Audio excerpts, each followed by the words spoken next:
본 방송은 iblog.com을 통해서 송출되고 있습니다. 미디어 플랫폼 iblog, iblog.com.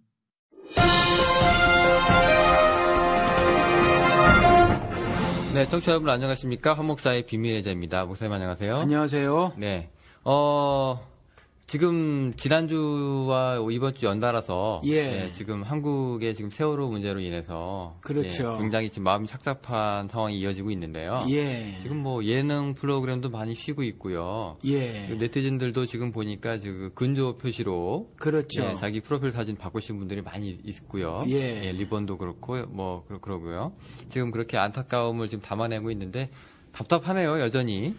그렇죠. 아주 뭐가 가슴에 콱 얹혀서 안 내려가는 것 같은 그런 느낌이에요. 이게 굉장히 오래 지속되는데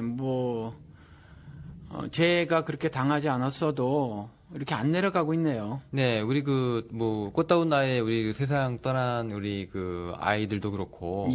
또 여러 가지 또 우리 유족분들도 그렇고 참 위로해야 될 말들이 저희가 굉장히 많은데요. 또 그 반면에 또 이제 책임자. 누가 이렇게 사람을 죽도록 했는지. 그리고 이렇게 허술하게 관리를 했는지. 뭐 이런 이제 비판 문제도 또 만만치 않게 일어나고 있거든요. 그렇죠. 네, 요거 같이 가져야 된다고 생각하시나요, 목사님? 당연하죠. 왜냐하면 우리가 어차피 살다 보면 원하지 않는 일들이 벌어지는 것이 인생이잖아요. 그리고 그것들이 기쁜 일만 있으면 좋은데 뭐 기쁜 거야 우연치 않게 닥치더라도 좋은 거니까 좋지만 슬프거나 화나는 일이 닥친단 말이에요. 그렇다고 해서 언제나 화만 내고 또 슬퍼하고만 있을 수는 없어요. 그러니까 잘못된 부분들은 반드시 짚고 넘어가 줘야 하죠. 그리고 특별히 이번 일 같은 경우는 사고인데 사고가 사건이 돼버렸어요. 그러니까 이 부분은 반드시 좀 원인도 규명을 하고 말이죠. 왜 이런 일이 벌어졌는가. 그리고 또 매일 사후 약방문으로 뭐 이렇게 하고 저렇게 하겠다. 이번에도 뭐 지금 최슬픔이 가시지 않았는데 대통령이 뭐 이런 거 저런 거 하겠다고 뭐 이런 도저히 믿기지도 않고 또 지금 뭐 그런 말 할 때가 아니거든요. 그런데 이제 아무튼 이제 다시는 이런 일이 재발하지 않도록 말이죠. 좀 무슨 일을 해야 하죠, 우리가.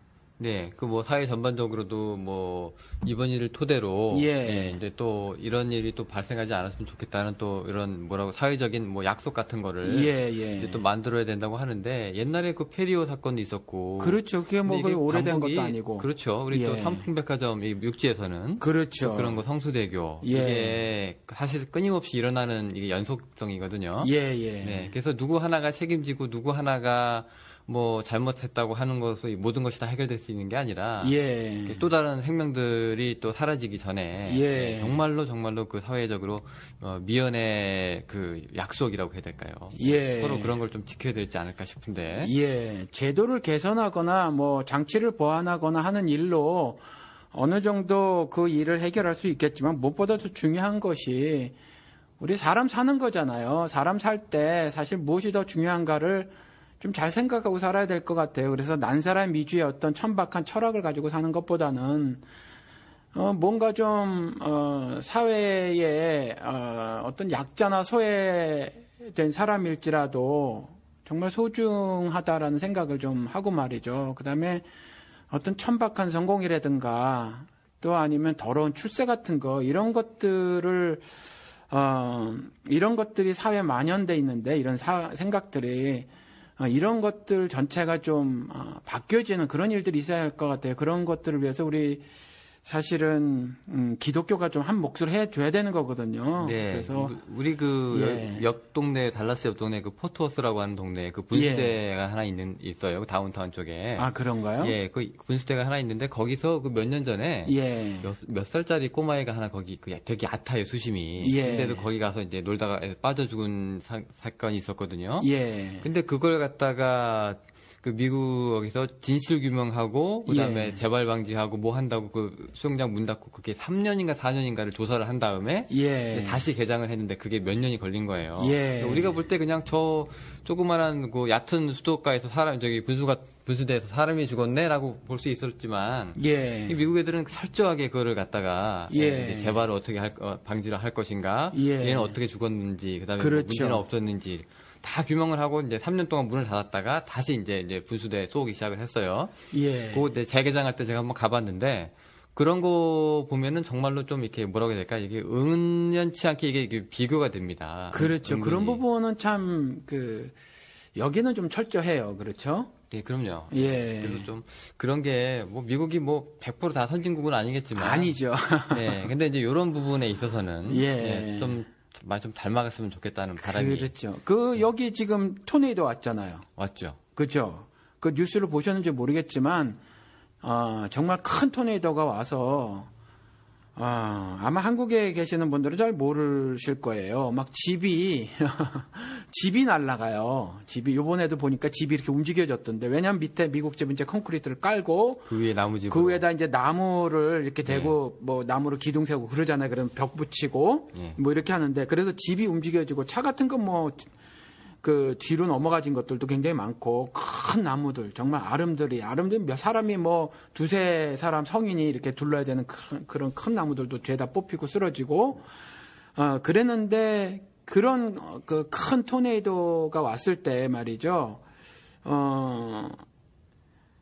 이렇게 많은 사람들이 우리 한국 같으면 아마 더 많은 인명이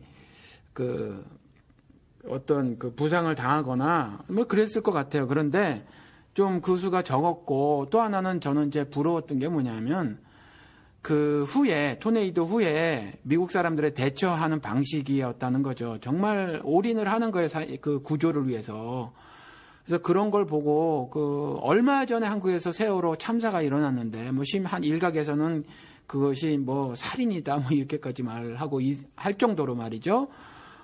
그런 사건이 일어났고, 그다음 또 미국에서 얼마 있다가 바로 이 토네이도가 덮쳤는데 말이죠. 이건 그야말로 인재가 아니라 사고예요. 어떤 자연재해인데, 정말 제가 이 두 개를 보고 비교가 되더라라는 거죠. 그래서, 조금 전에 말씀드린 것처럼, 법을 바꾸고, 뭐, 제도를 개선하고, 장치를 새로 고안해서 만들고 하는 일이 절대적으로 중요하지만, 무엇보다도 우리가 사람이 제일 중요하다. 네. 사람 사는 세상을 만들어야 한다. 그 사람이 사회에 힘을 가지고 권력을 가진 자뿐만이 아니라 정말 그렇지 못한 사람들, 배우지도 못하고 힘도 없고 돈도 없고 권력도 없고 백도 없는 사람도 동일하게 그들도 가장 소중한 존재로 이렇게 대접을 받고 말이죠 하는 그러한 어떤 사회적 분위기가 형성돼야 할 것이고 그러한 일들을 위해서 기독교인들이 적극적으로 나서야 되지 않을까 그렇게 생각을 합니다. 근데 이번 같은 경우에는 그래도 우리가 희망적인 모습을 또 볼 수 있었던 게요. 예. 자원봉사자분들이 전국 각지에서 많이 달려와가지고 예. 민간 잠수들 얘기하시는 게 아니라 이제 이분들이 뭐 김밥집을 하시는 분들은 뭐 어떤 때는 500줄 싸우시고 다음 날은 1000줄 싸우시고 해서 유가족들이 입에 밥 잘 안 들어가잖아요. 그렇죠. 근데 한 분 한 분 찾아다니면서 입에 넣어드리고, 그다음에 또 빨래 하실 분 또 유가족도 옆에서 또 돕고 있다가, 또 빨래 또 맡아서 해주시고, 그다음에 뭐 음식물도 잔만해드리고 옷도 드리고 하는 그런 분들이 전국에서 많이 날라온 거 보고, 그래도 한국이 그래도 아직까지 많이 이렇게 역시 그 민의 힘은 우리나라가 옛날부터 그렇게 관의 힘으로 살던 나라는 아니잖아요. 그렇죠. 의병들이 일어나서 이제 나라를 지키고 정부가 뭐 멀리 도망을 가더라도 그런 나라였기 때문에 그렇죠. 임진왜란 때도 그랬고 그렇죠. 이 민족성이라는 게 이런 데서 또 발휘가 되는가 봅니다. 뭐 또 한쪽으로는 그렇다네요. 지금 말씀하신 관이나 어떤 기업 그런 데서 이제 봉사활동 간 사람들은 전부 사진 찍게 여념이 없었더라. 그렇죠. 근데 이제 개인 차원에서 가신 분들이 그렇게 이제 애를 쓰셨고 이렇게 단체로 몰려가신 분들은 사진 찍게 여념이 없었다라고 하는 그런 뉴스를 좀 듣기도 했습니다. 네, 그 와중에 또 이제 챙길 거 챙기시고, 그렇죠. 업적을 또 아주 민망한 짓인데요. 예. 우리도 종교 방송이니까 또 종교 얘기를 하다 보면은요. 기독교 방송. 기독교 방송.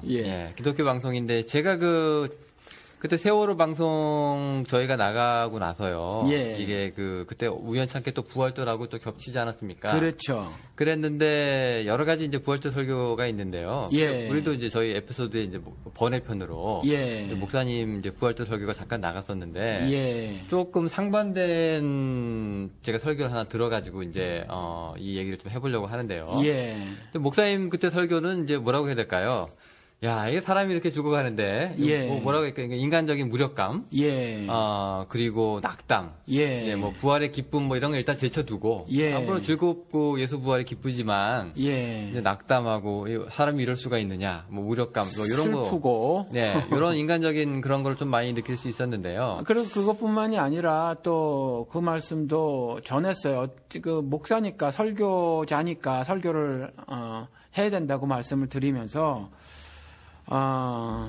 제가 그 말씀을 드렸죠. 그 요한복음 2장에, 우리 교인들에게는 이 요한복음 2장 말씀을 많이 드렸는데, 1년에 한 번 드렸던, 유대인들이 드렸던 6월절 감사 제사 있잖아요. 자신들을 하나님께서 애굽에서 구원해 주심에 대한 감사 제사.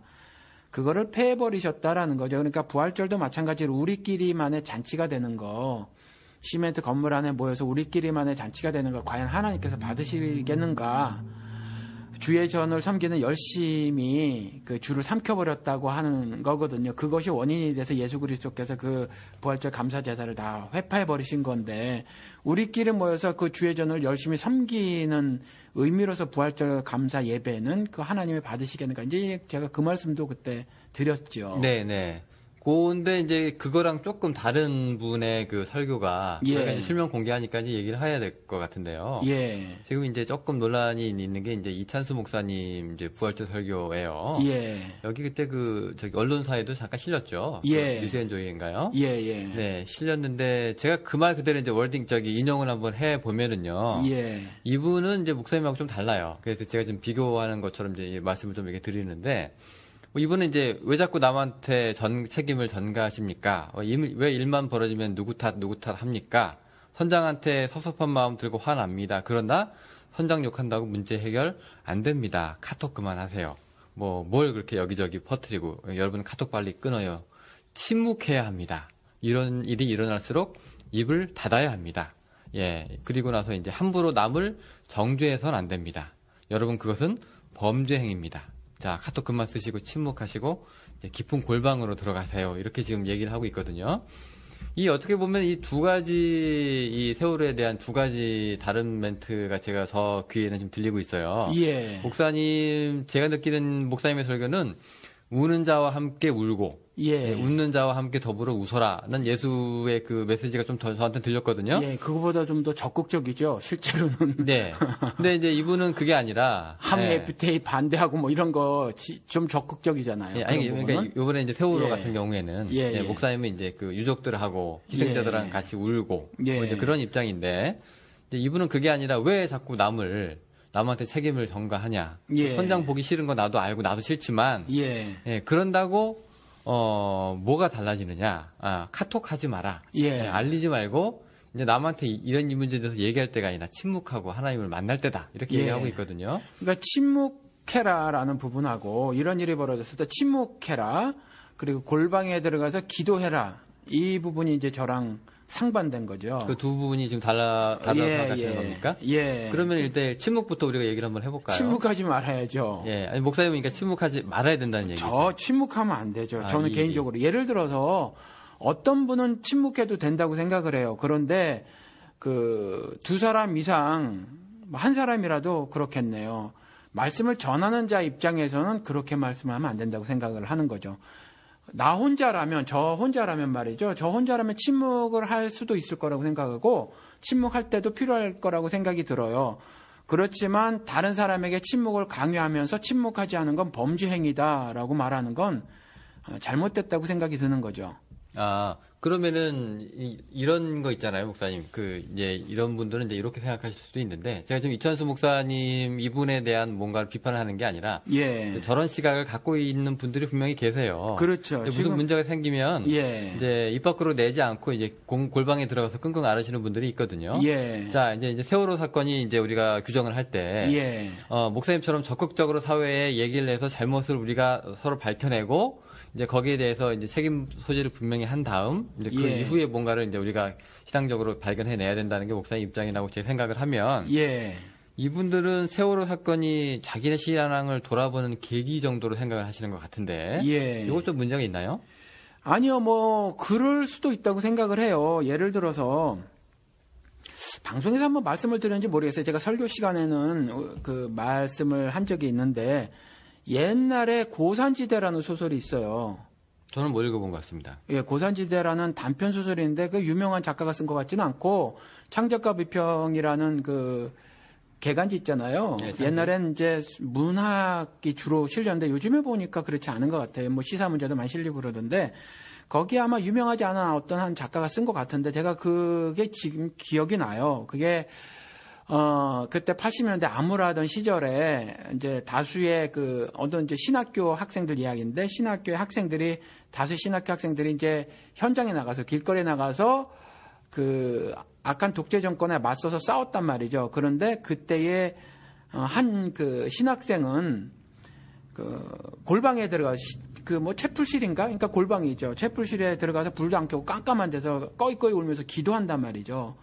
근데 작가가 이제 한쪽은 데모를 하는 그 다수의 학생들이 기도만 하고 있는 그 학생을 이제 비난하거든요. 비난하는데 이 학생은 비난의 소리를 들으면서도 끝까지 기도만 하는 거예요. 기도만 함으로 인해서 또 자신의 신앙 행위를 강하게 주장을 하는 거죠. 그런데 작가가 그것으로 글을 마쳐요. 그 소설을 마치는데 뭐 독자들에게 이제 알아서 생각을 하라고 하는 거겠죠. 저는 두 가지가 다 가능하다고 생각을 해요. 적극적으로 나가서 불의에 맞서는 사람도 있을 수 있고요. 그다음에 골방에 들어서 기도하는 사람도 있을 수 있다고 생각을 해요. 모든 사람이 다 투쟁하는 전사로 사는 건 아니거든요. 그리고 그렇게 살 이유도 없고 뭐 각각 하나님이 주신 은사대로 또 그냥 그 분량대로 그렇게 사는 거죠. 그래서 그게 가능한데 이와 같이 불의한 일, 악한 일이 발생됐었을 때 다른 사람들에게 침묵을 강요하면서 이와 같이 비판하는 것은 악하다, 범죄 행위다 하나님 앞에서 이렇게 말하는 건 굉장히 비성경적이다라는 거죠. 저 말씀드린 것처럼 그냥 저 혼자라면 그냥 저는 이럴 때에 정말 이와 같은 일이 왜 벌어졌을까를 고민하고 하나님이 특별한 어떤 메시지를 주시는 것이 아닌가에 대해서 기도를 통해서 이렇게 좀 하나님의 음성을 들어보려고 하는 거, 그런 일이 가능하다고 생각을 해요. 그런데, 그렇지 않은 사람들을 그냥 매도해버리는 거, 이건 안 된다고 생각을 하는 거죠. 그럼 이제 이분은 이게 본인이 알아서 골방에 들어가시건 말건 그거는 이제 본인의 신앙 행동이니까 상관이 없다. 그렇죠. 이분은 이제 분명히, 말씀을 전하시는 분이고. 그렇죠. 설교도, 분명히 설교를 들으시는 사람을 향해서 이제 하는 말인데 성중들이 있을 거고요. 그런데 이제 이분들한테 이렇게 그만하고 침묵해라 라고 이제 영향을 주니까 문제가 된다는 얘기죠. 강요가 되는 거니까. 그렇죠. 왜냐하면 한국 기독교계에서는 아시지만 목사들이 절대적인 영향을 행사하고 있거든요, 사실. 교회 가면 목사님이 대통령이고 그렇죠. 아버지고 그러죠. 뭐. 그렇죠. 그렇기 때문에 그게 또 신앙인 줄 알고 받아들이시는 분들이 생길 거란 말이에요, 다수가. 또 우리 이찬수 목사님처럼 존경을 받고 한 몸에 받고 또 수많은 사람들로부터 지지를 받잖아요. 그리고 그분의 설교를 듣고 은혜를 받았습니다 하는 사람의 수가 전국적으로 굉장하단 말이에요. 그러면 그분이 모범 답안처럼 내놓은 것이 그게 모범 신앙인 것처럼 이해를 하시는 분들이 늘어날 텐데 많아질 텐데 그렇지 않다는 거죠. 오히려 그렇게 행동을 함으로 인해서 지금 기독교를 개독교라고 하는 거잖아요. 저는 이럴 때일수록 기도해야 합니다. 이럴 때일수록 기도합시다 하는 거. 이런 분들의 신앙은 사실 어떻게 보면 좀 극단적으로 말하면 바울이 말한 대로 저주받을 다른 복음인 것 같아요. 저는. 그러면은 완전히 그러니까 다른 복음을 전하고 있다는 얘기인가요? 어떻게? 그거만 보면 그래요. 그래서 예를 들어서 그 설교에서 이럴 때에 우리 자신 한번 돌아보십시다. 우리 회개할 것이 없는가 한번 돌아보는 시간을 가지십시다.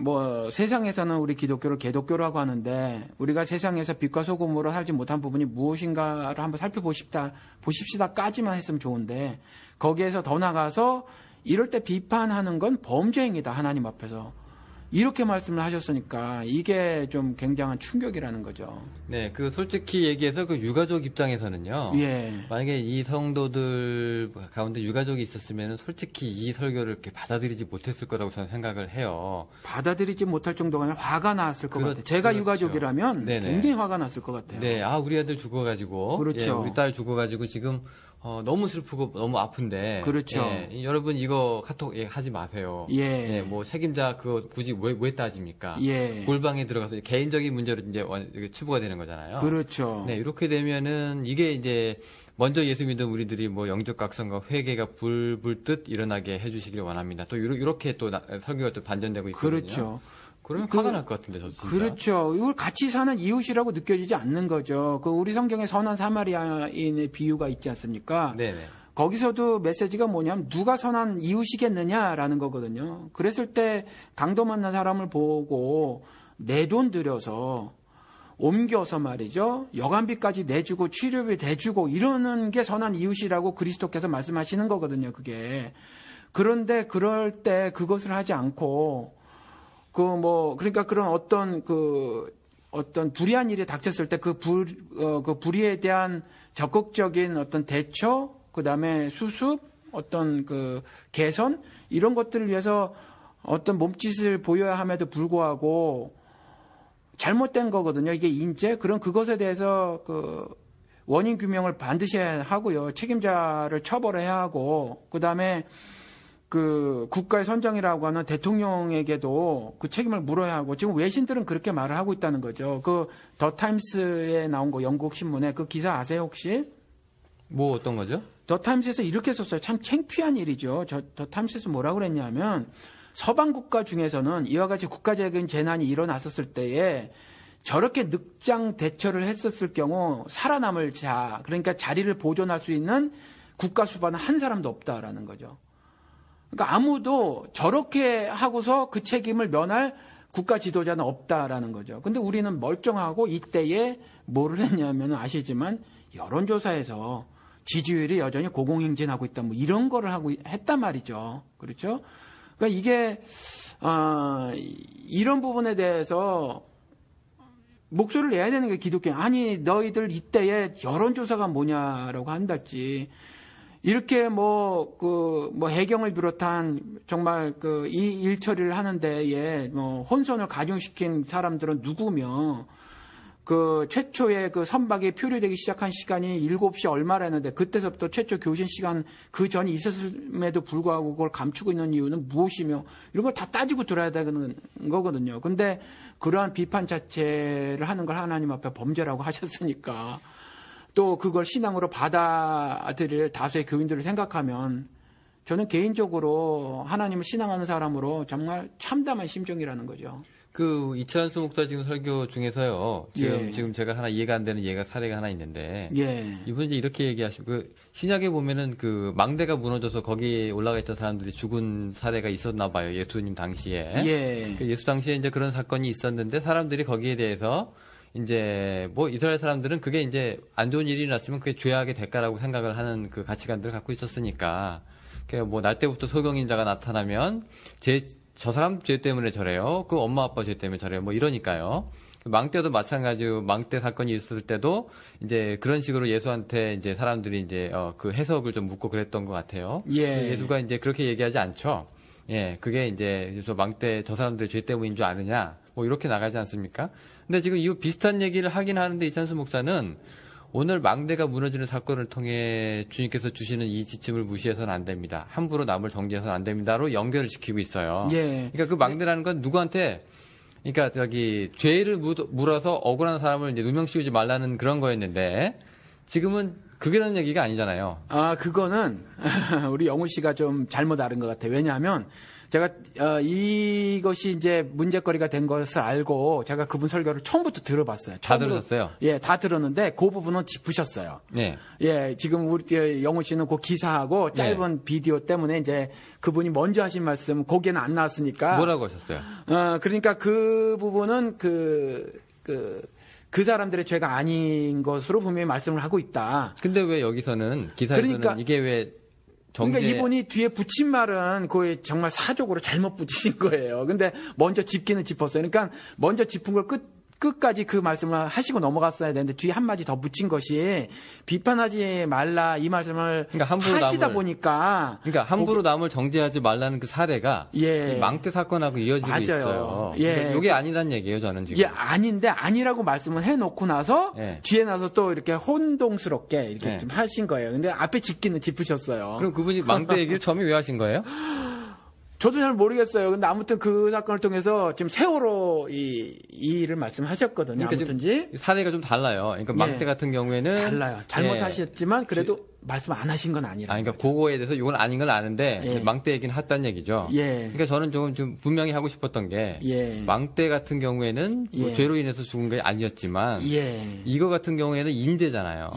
분명히 누군가의 잘못으로 사람이 많이 죽은 거고요. 그렇죠. 그래서 그 잘못은 당연히 파헤쳐야 되는데 그 이 망대 사건을 이제 개인적인 뭐 신앙의 그렇죠. 뭐 승화라든가 그거 말씀하시는 거군요. 지금 반영으로 나가니까 절대로 연결시켜서 안 될 상황이거든요. 제가 영훈 씨 말씀을 다 안 듣고 중간에 끊어서 그랬구나. 제가 그 말씀인지 몰라요. 맞아요. 그러면 그런 잘못 인용인 거죠. 세월호 사건을. 그래서 한국어는 다 들어봐야 된다고.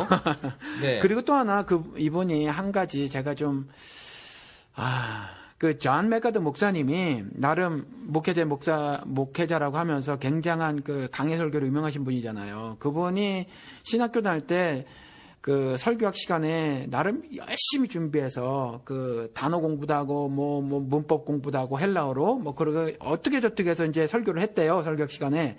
근데 교수가 불러서 갔더니 이렇게 말씀을 하더라는 거죠. 그게 그 본문을 통해서 하나님 말씀하시고자 하는 그거였겠느냐라고 물어보더래요. 그때 이분이 충격을 받았다는 거예요. 자기 딴에는 굉장히 근사한 설교를 만들었다는 거예요. 정말 단어도 파고 단어만 판 게 아니라 문법도 파고 해가지고 자료 준비를 충실히 한 다음에 잘 만들었다는 거죠. 그런데 그렇게 교수로부터 지적을 당하고 나서 이분이 그 교수의 지적이 한평생 어떤 그 설교자로서의 좌우명 같은 것이 돼서 철저하게 이 본문은 이 책 전체의 주제 안에 들어가 있는가, 그리고 패세지에서 이 문단이 전하고자 하는 말씀이 뭔가 이런 거에 대해서는 굉장히 그 심각하게 고민을 하고 말씀을 전하고 해서 벗어나지 않으려고 한다는 거죠. 이 말씀을 왜 드리냐 하면 이 망대 얘기를 하면서 이찬수 목사님께서 연대 책임 말씀을 하셨어요. 이 연대 책임 문제하고 전혀 관계가 없다는 거죠. 우리가 연대 책임을 가져야 합니다. 이랬어요. 여기서 말하는 연대 책임은 이제 희생자나 가해자나 구별 없이. 그리고 우리들을 이제 지칭을 하시면서 우리 이제 기독교인들을 얘기하겠죠. 작게는 이제 어느 교회 이름인지 정 생각이 안 나는데 당신이 심하고 계시는 그 교회에 이제 그 교인들을 상해서 말씀을 하신 거겠죠. 그런데 이 망대 사건 이야기는 연대 책임하고는 전혀 관계없는 이야기거든요. 그래서 그 말씀을 가지고 연대 책임 운운하시는 거는 결코 성경적이지 않다. 이런 말씀이죠. 제 말씀은. 그럼 이제 목사님 입장에서는 이제 그 성경적으로, 성서적으로 우리가 파고 들어가면 분명히 이 상황에서는 그러면 분명히 이제 뭐가 악이고 뭐가 선인지 뭐가 옳고 뭐가 그름인지 이제 분명히 밝혀내야 되는 것이 이제 하나님의 뜻이다. 그렇죠. 에베소 교회가 신실하다고 칭찬을 받았거든요. 에베소서 보면 왜 그러냐 하면 에베소 교회가 게으르지 않고 성경 공부를 열심히 해서 자칭 사도라되 아닌 자들 시험하여 그 거짓된 것을 밝히 드러냈기 때문이에요. 그러니까 그 거짓된 것, 불의한 것, 악한 것, 선하게 보이는 것, 그러니까 양의 머리를 한 이리들 이런 것들을 구별해내는 작업이 성도들에게 주어진 의무예요. 교회 의무거든요. 그런데 그런 것들을 하지 않으면 비판이라고 하는 거, 우리는 비판이라는 말이 비난, 비방, 비평 이런 거랑 다 한꺼번에 쓰여지거든요. 근데 비난과 비방은 모르지만 비판은 끊임없이 해야 되는 거거든요. 끊임없이 해야 되는데 비판 자체, 영어로는 criticize지 blame이 아니에요. blame은 남을 손가락질하는 거지만 criticize는 건강한 거거든요. 근데 그 비판 자체를 막아버리면 성도로서의 삶을 살지 말라는 거와 동일한 거거든요. 근데 비판하지 말아라라고 하는 건 도대체 하나님께서 우리들에게 말씀하신 것하고는 완전히 반대되는 말씀이라는 거죠. 그 성서에 보면 그런 얘기 나오잖아요. 그 마태복음에도 있지만 비판하지 말라. 예. 7장에 뭐 그렇게 나오죠. 그러니까 남 비판하지 말라. 뭐 내 눈에 들보를 보고 남의 눈에 티 어쩌고 저쩌고 하는 거 있잖아요. 요거 어떻게 보면은 그동안 뭐 교회 입장에서 보면은 이제 그 목사님의 권위를 목사님 조금 잘못해 있을 때 성도들이 이제 뭐라고 하는 걸 이제 불락시킬 수 있는 그런 이제 사용 도구로 이제 이용되기도 했는데 이 부분 같은 경우에는 뭐 이거를 갖다가 이제 적용시킬 수 있을까요?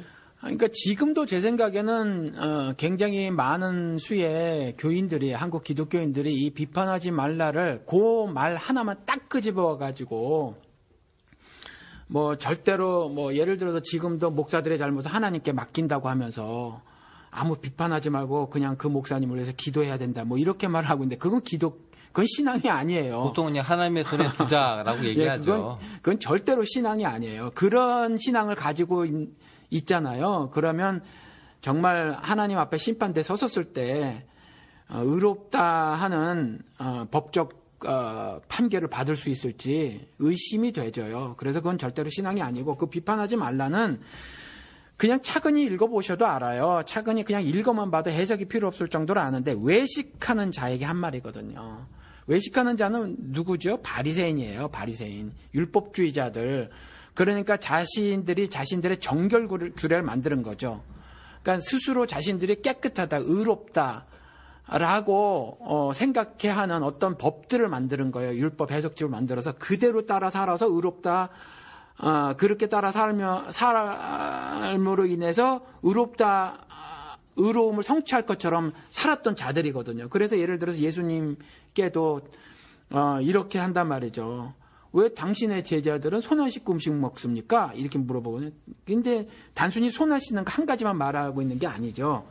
그러니까 자신들의 정결규례를 만들어서 왜 정결규례대로 안 살죠? 라고 하는 거거든요. 그러니까 누구든지 다 자신들의 정결규례를 만들어서 상대방을 비판한단 말이에요. 하나님의 말씀이 아니라. 그래서 이와 같이 외식하는 자들에게 한 말이에요. 그러니까 잘못된 신앙을 하고 있는 사람들에게 그리스도의 은혜 안에서 율법의 완성을 온몸으로 살아내는 그런 사람들에게 하신 말씀이 아니라 이와 같이 하나님도 모르면서 어떤 법을 만들어서 정결규례라고 하는 법을 만들어서 외식적인 신앙생활을 하는 사람들에게 그따위로 인생 살지 마라고 말씀하신 것이 그 비판하지 말라 기사거든요. 근데 오늘 이찬수 목사님 좀 저희에게 좀 비판을 당하셔야 되겠는데 이찬수 목사님의 비판하지 말라라고 하는 이 말씀이 이찬수 목사님의 율법이 된 거예요. 사실 이게 자신이 만든 정결규례가 돼버린 거죠. 그것으로 인해서 비판하는 사람을 비판해버린 거예요. 그러니까 자신의 비판하지 말라라고 하는 정결규례라는 들보를 못 보시고 남이 사회에 이러한 악이 벌어졌을 때 개선해야 한다고 강력히 주장하는 그 비판을 하나님 앞에 범죄함이라고 말하는 들보를 자신이 갖고 계신 거라는 거죠.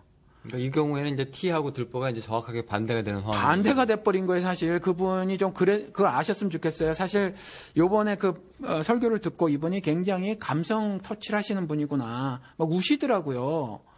근데 우리가 좀 잘 알아야 하는 것이 물론 예레미야도 울고 울었죠. 그리고 애통하는 자는 복이 나니 저희가 하나님은 안 들어갔지만 하늘의 위로예요. 세상적인 위로가 아니라 하나님으로부터 위로받을 건 맞아요. 애통해야 하는 것이 맞습니다. 맞아요. 맞는데 애통이 하는 것도요. 사업이 망해서 뭐 슬픔이다랄지 뭐 이런 거는 아니거든요. 그런 거와 똑같이 슬픔도 눈물 흘리는 것도요. 그 성격이 있다는 거죠. 그렇죠? 하나님이 보시기에 위로를 해줄 만한 슬픔이 있어요. 그런데 이와 같이 자신의 정결규례에 어긋나는 사람들을 보고 슬퍼하잖아요.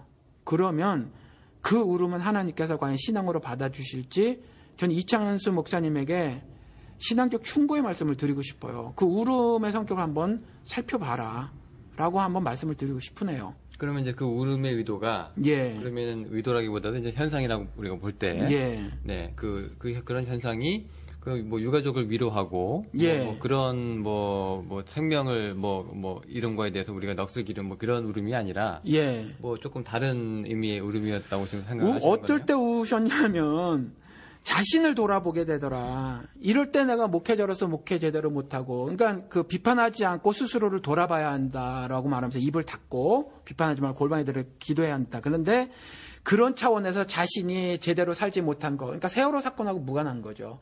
그러면서 내가 그렇지 못했었고 하면서 막 우시는 거죠. 그러니까 그런 울음은 이번 세월호 사건이 아닌 상태에서 자신이 여러 가지 잘잘못을 보고 말이죠. 하나님 앞에서 그랬을 때 그러한 그 통곡을 하셨으면 예레미야 같은 눈물 맞아요. 그런데 이와 같이 세월호 사건이 일어났을 때 하나님 앞에서 비판하는 것은 그 범죄라고 하시면서 스스로 골방에 들어가고 침묵해야 한다라고 하시면서 막 내 잘못이요 하는 것. 한국에서 내 탓이로소이다. 물론 캐톨릭에서 시작했지만 운동이 있었잖아요. 그리고 뭐 손가락 하나로 남을 비판할 때 세계는 날 쳐다본다. 이거 성경적이지 않은 그 말들인 거거든요. 그 불교직은 기독교가 아니에요. 예수님도 그러면 손가락 세 개는 자신을 향하고 있는 거나 똑같은 거거든요. 예수님처럼 사회의 비판을 그렇게 가하신 분이 있어요. 그러니까 그런 그 인간적인 것들은 한국 기독교에 사라져야 될 것인데 그러면서 우셨단 말이에요. 내가 목회자로 정말 제대로 살지 못하고 있음에 점점점 하시면서 우셨으니까 그 눈물의 정체를 성격을 좀 잘 파악하실 필요가 있다. 이런 생각이 든다는 거죠. 사실 우리가 이제 비단 이찬수 목사님에 대해서 우리가 이 설교를 비교하다 보니까 이렇게 얘기가 나오고 있지만 이찬수 목사님 말씀하려고 하는 건 아니죠. 저희가 그 비판의 대상이 이찬수 목사님 그 대상 그 자체는 아니고요. 그리고 솔직히 말해서 그 이찬수 목사님하고 비슷한 생각을 하시는 분들이 특히 그 그리스도인 중에서나 목사님들 중에서도 많이 있을 수 있고 굉장히 많아 보여서 지금 말씀을 드리는 거예요. 우리 사실 그런 의도가 그렇습니다. 저도 그걸 많이 봤거든요. 그러니까 뭐 비행기 하나가 떨어져도 아유, 나를 돌아보게 된다고 하시는 분들의 간증이 막 나오고요. 저기서 뭐 버스가 하나 뒹굴어도 하나님, 저는 어떻게 살아야 됩니까? 이렇게 이제 결론을 맺으시는 분들이 있는데, 마치 이거 무슨 큐티 같아요. 저 큐티 절대 하지 말라는 교수님의 얘기를 좀 배우면서 굉장히 공감이 갔는데, 큐티, 우리가 새벽에 이제 뭐 성경 읽고 하는 건 좋은데요. 새벽이든 저녁이든. 그 큐티가 이 방식이 있잖아요. 그렇게 하다가 결국. 어떤 도식을 만들어 놓고 하라고 하죠. 마지막으로 이제 자기한테 뭔가 간증거리를 끄집어내야 돼요. 그죠? 그래서 이제 도식을 하다 보니까, 결국 내 상황과 이 본문 구절 연결시켜야 되거든요. 어떻게든 연결을 시켜야 됩니다. 제가 조금 더 정확하게 말씀을 드릴게요. 저도 우리 그 교인들에게 그 말씀을 드렸거든요. 저는 큐티는 하지 말라는 아니에요. 하셔라. 하시는데. 잘해라? 성경 가지고 하셔라. 왜냐하면 뭐죠? 그 책 이렇게 조그만 거 하나 이름이 잊어먹었는데. 좋은 생각도 있고요. 그다음에 좋은 생각 말고 제 교회에서 제일 많이 매일 쓰는 성경 거. 뭐 이런 거. 그것도 하나 말이 있는데. 아무튼 있어요. 그거 갖고 하는데 그게 문단 단락이 형편없이 잘라져 있어요. 마음대로 잘라져 있어요. 그래서 그게 좋지 않아요. 그게 하루치 이렇게 나온 게 아무렇게나 잘라져 있어서 좋지 않아요. 그런데 저는 큐티를 막는 건 아닌데 거기에 큐티하는 방법 같은 게 가끔 이렇게 실리는데 뭐 찬송으로 시작할 건 뭐 이렇게 나와요. 그래서 큐티는 그렇게 도식화해서 할 거는 아니다라는 거하고 두 번째 성경을 통해서 하나님은요 단 한 번도 정말 단 한 번도 제가 무지하게 강조하겠습니다. 단 한 번도 적용해라 말씀하신 적이 없어요. 그러니까 자신의 삶에 이 성경 구절을 그런데 그 큐티를 가르치면서 그 책도 그렇고 그 큐티를 강조하시는 목사님들도 그렇고 마지막에 꼭 적용해라 이렇게 말을 해요. 성경은요 적용해라 말하지 않고 순종해라 이렇게 말합니다. 적용이라는 건 거룩하신 하나님 말씀을 더러운 나화하는 걸 적용이라고 해요. 그러니까 더러운 내가 성경화돼야 되는 거거든요. 그래야 되는데 적용이라는 건 내 살림살이로 성경을 끄집어 갖고 와가지고 내 삶에 꾸겨 맞추는 일을 적용이라고 하는 거거든요. 그거 하지 말아야 돼요. 그래서 저는 적용하지 말고 하나님 말씀을 깊이 묵상해서 이 말씀을 통해서 하나님의 말씀하시는 것이 무엇인가를 발견하도록 애를 쓰십시오라고 말씀을 하죠. 그래서 성경을 통해서는 하나님께서 두 가지 말씀을 하십니다. 하나는 자신이 누구인가 자신을 말씀하시고 자신이 하신 일에 대한 의미가 무엇인가를 말씀하십니다. 그걸 찾으십시오 이렇게 말씀을 드리죠. 그런데 그걸 안 찾고 말이죠. 그때그때 상황에 따른 자기 삶에 하나님 말씀을 막 갖다가 억지로 막 구겨 넣는 거거든요. 그게 적용이에요. 그거 하지 말라고 말씀을 드리죠. 큐티 자체를 막지 않아요. 이분들은 또 그렇게 얘기를 하면은요. 예. 그 순종 자체 또 적용이라고 또 해요. 뭐라고 하냐면, 아, 그래. 내가 오늘 본문 속에서. 예. 제자들이 예를 들어서 뭐 그물을 버리고 예수를 쫓았다는 걸 봤으면. 예. 그래. 내가 오늘날 내 삶 속에서. 예. 예수를 쫓아서 순종하겠다는 걸 내 삶에 적용하겠다. 이렇게 나오니까. 예. 그 적용이 솔직히 끝은 없어요. 예. 아니, 우리 영우 씨랑 저랑 이전에 한번 논쟁 한번 했잖아요. 아이스지시스하고 엑스지시스. 전문 용어 한번 써보십시다. 아이고. 예. 아이스지시스하고 엑스지시스 있죠? 네, 나오죠. 예, 이게 죄송합니다. 정치 여러분들. 할 수 없이 이걸 규명하려면 이 말을 좀 써야 될 것 같아요. 아이스지시스라는 말은 뭐냐면, 어떤 특정한 주제의 성경 말씀을 끄집어 갖고 오는 거예요. 예를 들어서 위로라는 말을 하기 위해서 성경 말씀을 찾아다 갖다 붙여대는 거죠. 그 성경 말씀을 통해서 하나님이 무엇을 말씀하시고자 하는가는 관계없이 예를 들면 위로, 사랑, 무슨 뭐 이런 주제의 말씀을 갖다 붙이는 걸 아이스지시스라고 해요. 그 아이스가 예. 헬라어로 예. 가지고 들어가는 거예요. into. 예. 그러니까 이제 성경은 뭐라고 얘기하는 건 상관없이 내가 그냥 내 얘기를 성경에 가지고 끌고 들어가서 예. 내가 주인공으로 한번 살아보는 게 예. 그게 이제 목사님 말씀하신 그거죠. 그럼 이제 엑서지스는 영우 씨가 말씀. 그거는 이제 반대로죠. 예. 엑스는 엑소더스 할 때 그 EX가 붙었으니까 예. 끌고 나오는 거죠. 예. 내 삶이 어떻게 되든 상관없이 예. 성경이 내가 이렇게 얘기하면 나는 조용히 해야 돼요. 예. 그게 이제 주석이라고 하는 거죠. 예, 그러면 이제 아이스지시스는 안 된다는 거잖아요. 예, 목사님이 지금 그렇게 예. 말씀하시는 거고. 그러니까 이 적용이라는 것이 좀 어떻게 말하면 아이스지시스랑 비슷한 거예요. 똑같습니다, 사실. 예. 그러니까 그거 하면 안 되는 거거든요. 그러니까 여러분들 청취자 여러분들도 설교를 들으실 때 제가 방송에서 한번 말씀을 드렸고 어느 분이 댓글에도 이제 그걸 말씀하셨는데 제가 이전에 그 30대 초반에 목사님 설교에 어느 날 질문이 들기 시작했을 때 본문 말씀에 노노 우리 큰형님이 그 읽으셨던 집에 사다 놓으셨던 그 말씀을 갖다 붙여도 설교 말씀이 전혀 어색하지 않고 잘 그 어우러지더라. 그러면 이게 구별됨이라고 한 거, 거룩하다고 하는 거가 아니지 않는가. 그래서 그때부터 그러려면 성경이 필요가 없고 그냥 노노를 우리가 그 텍스트로 가지고 있어도 되지 않는가라는 질문이 생겼다라는 거죠. 그러니까 여러분들도 목사님 설교를 들으실 때 그런 점을 생각하시면 아마 이제 이것이 올바른 복음인가 저주받을 다른 복음인가를 구별해내실 수 있을 거라고 생각이 듭니다. 그리고 그 우리가 하고 있는 그 기도들요. 예. 뭐 예를 들어서 뭐 오래 살게 해주세요. 뭐 예. 학교 뭐 대학 붙게 해주세요. 이런 것들이 예. 어떻게 보면은 우리 그 마법 램프 진이 있잖아요. 예. 알라딘의 요술 램프 이런 그렇죠. 거. 예, 그 문지르면 나와가지고 뭐 예. 소원을 말하라고 하는 그런 거. 예. 하나님하고 그 마법 램프하고 바꾸면 똑같이. 그렇지. 입으로 예. 문지르는 거예요. 예, 똑같이 되는 이런 것들도 예. 솔직히 신만 바뀌면 누구나 할 수 있는 이런 얘기들. 예. 아무 신을 갖다 놔도 상관없는 얘기들. 예. 그러니까 예. 성경에서는 바알이고 동북아에서는 그 샤먼이고 그다음에 그 알라딘의 요술램프에서는 지니가 되는 거죠. 네, 다 똑같은 인물이에요. 예, 하나님을 똑같이. 그렇게 만드는 거죠. 그렇죠. 왜냐하면 하나님이 필요한 이유는 내가 필요하니까. 예. 나가 되는 거죠. 예. 그렇기 때문에 하여튼 지금 요 얘기하다가 여기까지 왔는데요. 그러게 말입니다. 큐티 얘기하다가 여기까지 왔어요, 그죠? 예. 네, 큐티도 그렇고 설교도 그렇고요. 예. 정말로 우리가 정신 차리고 듣지 않으면 예. 핵 하고 그냥 그 말이 맞나 보다 하는 경우도 너무 많거든요, 예. 사실은. 그 어떤 분들은 간증 목사님들 또 말씀씨 좋으신 분들은 이 만담꾼들은 또 부흥 강사들 예. 이게 또 말씀 잘하시면 또 이제 그 설교가 정말 그 내용인 줄 알고 확 와닿고 눈물 짜는 얘기들이 많아요. 게다가 주제가 만약에 위로가 되잖아요. 네네. 요즘 살림살이부터 퍽퍽한데 주제가 위로가 되잖아요. 그럼 감동 안 할 수가 없다는 거죠. 그 자체로 뭐 힐링이니까. 그렇죠. 예, 힐링 설교가 되는 건데. 근데 그게 어떻게 보면은 이게 성경에서 끄집어낸 위로가 아니라. 인정 정말로 자기 삶을 기가 막히게 적용하신 분들의 그 이야기거리가 되면은 문제가 되는 거죠. 예, 그 하나냐라는 그 거짓 선지자가 있죠. 구약에. 예, 하나냐가 그 포로로 잡혀간 이스라엘에게 위로의 설교를 하죠. 그러니까 하나님께서 내게 말씀을 하셨는데 그렇게 그 이방 민족에게 너희들이 그렇게 잡혀 있을 그 사람들이 아니다라는 거죠. 그래서 하나님께서 너희들을 구축해 놓을 것이며 뭐 이런 말을 해요. 하나냐가 굉장히 위로의 말을 하거든요. 그러니까 그 단어가 생각이 안 나네. 이렇게 소의 코 이렇게 찌는 거 그 성경에 나온 건데, 뭐죠?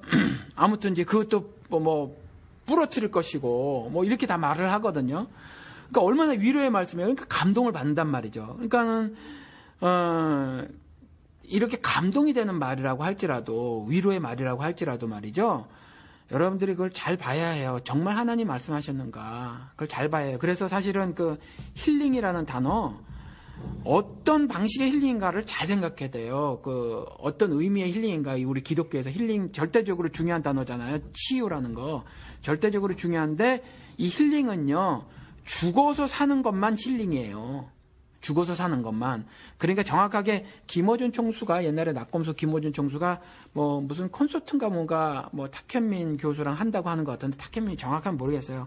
힐링 캠프라는 이름 대신에 킬링 캠프라는 이름을 네, 있었죠. 한다고 했나요 이미? 패러디에서 전 얘기만 듣고 보지는 못했어요. 예, 그래서 기독교는요 정확하게 힐링 캠프는 킬링 캠프 같은 성격의 것이어야만 한다는 거죠.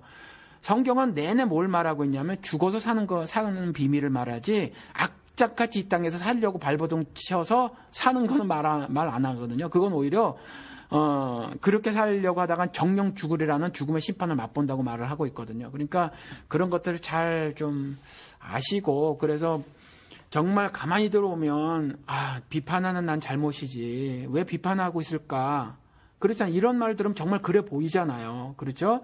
그런데 정말 물론 이찬수 목사님께서 절대로 악의를 갖고 말씀을 하셨다고 보진 않는데 그 이찬수 목사님도 한 가지 분명한 건 뭐냐면 사탄보다 지혜롭지 못하며 세상보다 강하지 못하고 세상이 지금 포스트 모더니즘 시대라고 사탄이 조성해 놓은 수많은 지식과 지혜들의 턱없이 부족하신 분이다란 말이죠. 그럼 거기에 언제나 성공할 수는 없어요. 실패할 수도 있다는 거죠. 그래서 이찬수 목사님의 이와 같이 비판하지 말라는 은근히 나의 잘못을 되돌아보게 만들고 나를 겸손하게 만드는 메시지처럼 들리지만 결코 성경적이지 않은 거니까 이것들을 신앙으로 받아들여서 지금 한국 기독교계의 많은 목사들을 비롯해서 정말 많은 수의 교인들이 이와 같은 신앙을 갖고 있는 것으로 보이지만 예수조차 사는 거거든요. 예수쟁이는 예수님이 이 땅에 오셔서 사회의 모든 악한 것과 불의한 것들에 대해서 지적을 엄청 하셨다는 거죠. 지독하게 해나가셨고 타협도 없었고 망설임도 없었고 두려움도 없었다는 거죠. 그리고 결국 십자가에 죽으셨다는 거죠. 결국 그런 행위를 하다가 그러니까 우리도 그렇게 살아야 한다 그런 말씀을 드리고 싶습니다. 네, 맞습니다. 아까 큐티 얘기하다가 이제 여기까지 왔는데요. 저희가 되돌려서 이제 정리를 좀 해드리면 이찬수 목사님이 뭐 하나냐 같다거나 네, 뭐 그런 분이 아닙니다. 저희는 이제 그렇게 생각하지 않고 단지 이제 부활절 설교에서 얘기하는 그 부분들이 이제 뭐 두 분 목사님의 설교를 듣고서 이제 많은 분들이 조금 차이점을 발견할 수 있으니까 저도 많은 분은 아니죠. 왜냐하면 그분 설교는 굉장히 많은 분이 들으시지만 제 설교는 조금 들으시잖아요. 네, 조금. 네. 그래도 같이 왜 저기 팟빵에서 왔다 갔다 하시는 우리 분들은 이제 다 들으셨을 것 같아서 그런 부분에서 이제 혼란이 좀 있을 수 있기 때문에 이제 저희가 이 얘기를 좀 시작을 했고요. 저도 뭐 그렇게 평소에 그렇게 뭐 목사님을 통해서 이제 얘기를 전달하는 거를 이제 즐겨하지 제 얘기를 많이 안 하는데도 불구하고 오늘 같은 경우에는 조금 제 얘기가 좀 있었어요. 특히 그 시대의 아픔을 내면화하는 거. 요거 굉장히 아름다워 보이지만 솔직히 조금 위험하고 살짝 비겁할 수 있어요. 요거 조금 조심해야 될 필요가 있는 거고요. 네, 그 부분에서 오늘 제가 평소에 이창수 목사님 그 설교나 이게 그런 메시지를 가끔 듣고 있었었는데, 요 부활절 메시지는 조금 아쉽다. 저는 이제 그렇게, 간단하게 좀 생각을 한번 해봤습니다. 뭐, 목사님은 요 외에 또 뭐 다른 말씀을 또 하실 말씀이 있으신가요? 아니요. 조금 전에 뭐 저는 결론처럼 다 말씀을 드렸고, 말씀을 드린 것처럼 어떤 분은 이럴 때에 그냥 기도하실 수 있어요. 기도하세요. 기도하시면 되고 그런데 그 기도가 온전히 내 잘못만을 바라보려고 하는 거라면 그건 좀 문제가 있어요. 그리고 잘못이 궁극적으로 내가 하나님께서 그리스도께서 말씀하신 세상의 빛과 소금으로 살지 못함에 대한 자각이어야 하지. 그저 뭐 다른 것이 되지면 여전히 그것은 그 회개는 성경적 회개가 아니라 그냥 세상 사람들도 하는 반성 정도밖에 되지 않는다는 거죠. 그러니까 이럴 때 골방에 들어가서 기도하는 것이 무의미한 건 아니고, 그렇지만 이럴 때 하나님께서 어떤 말씀을 하시는 것인가에 대해서 곰곰이 생각을 해보시고요. 그리고 기도는요, 한국 기독교계나 미국 기독교계나 절대적으로 약한 것이 성경인데, 잠언에 이렇게 쓰여져 있어요.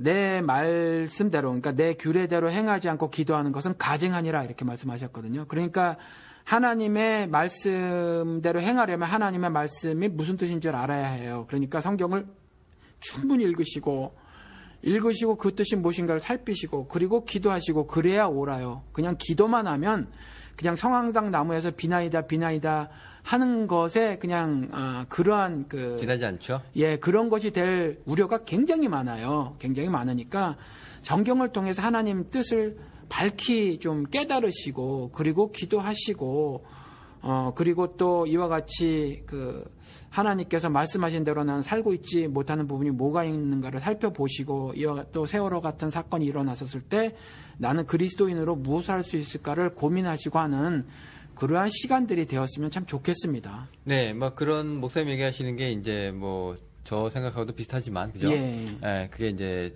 성서가 얘기하는 예수의 가르침, 혹은 우리 그리스도인으로서의 그 사회를 보는 자세, 뭐 이런 거하고 좀 흡사한 것 같습니다. 예. 오늘 저희가 이제 준비한 에피소드는 여기까지 일단락하고요. 예. 저희 또 다음에 또 다른 그 다음에 좀 밝은 주제로 좀 만나봤으면 좋겠는데, 네, 하여튼. 그래도 웃으면서 방송했잖아요. 네, 오늘 좀 그랬네요. 네, 예. 하여튼, 저희 방송 많이 사랑해주셔서 감사하고요. 저희 또 다른 시간에 또 찾아뵙도록 하겠습니다. 안녕히 계십시오. 감사합니다.